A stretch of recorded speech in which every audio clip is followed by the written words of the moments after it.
India holds 1.5 billion people across 5,000 distinct communities, everyone tracing back to a single, extraordinary journey.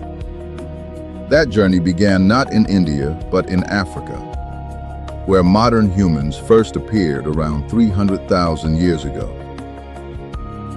By 60,000 years ago, small bands of hunter-gatherers ventured out of Africa, crossing into Arabia in search of new lands. They did not head north into the cold. Instead, they followed the warm Indian Ocean coast, moving steadily eastward. Around 50,000 years ago, these pioneers reached the Indian subcontinent, landing on its southern coasts and moving slowly inland. Some tools hint at earlier arrivals before a massive volcanic eruption 74,000 years ago, but their genetic legacy is nearly zero. Genetics confirms that nearly all ancestry in modern India comes from that single great migration out of Africa 50,000 years ago. They spread from coast to forest to mountain, hunting and foraging across a vast, wild landscape for tens of thousands of years. By 40,000 years ago, more than half of all humans on Earth may have lived in the Indian subcontinent. By 40,000 years ago, more than half of all humans on Earth may have lived in the Indian subcontinent. These early Indians also carried traces of older human species, inheriting 1 to 2% of their DNA from Neanderthals. During the last ice age, harsh, dry conditions shrank populations and pushed survivors into refuges, where they mixed and adapted. Then, around 10,000 years ago, farming began to transform the ancient world, and new waves of people moved toward India. Ancient farmers from the Iranian plateau migrated eastward, bringing wheat, barley, and domesticated animals into the northwestern subcontinent. By 2600 BCE, these farming communities grew into the Indus Valley Civilization, one of the world's earliest great urban cultures.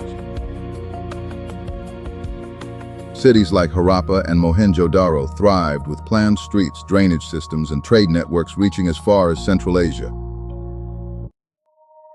The people of the Indus were a blend of Iranian farmers and indigenous South Asian hunter-gatherers, creating a new genetic profile. Around 1900 BCE, changing climates and shifting rivers led to the decline of these great cities, and populations began to disperse.